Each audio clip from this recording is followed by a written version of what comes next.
मनुष्य के लिए नहीं है, मनुष्य धर्म के लिए है। संविधान એ એકમાત્ર વકીલનો દસ્તાવેજ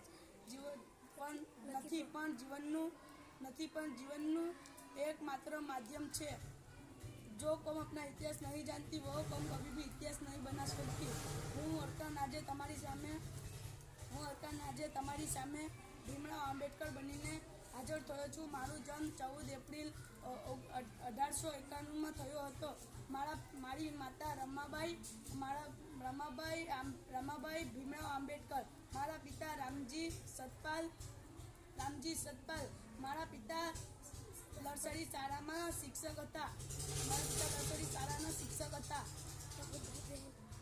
અને 14 ભાઈ બહેનમાંથી સૌથી નાનો હું, અને હું 6 વર્ષનો થયો ત્યારે મારી માએ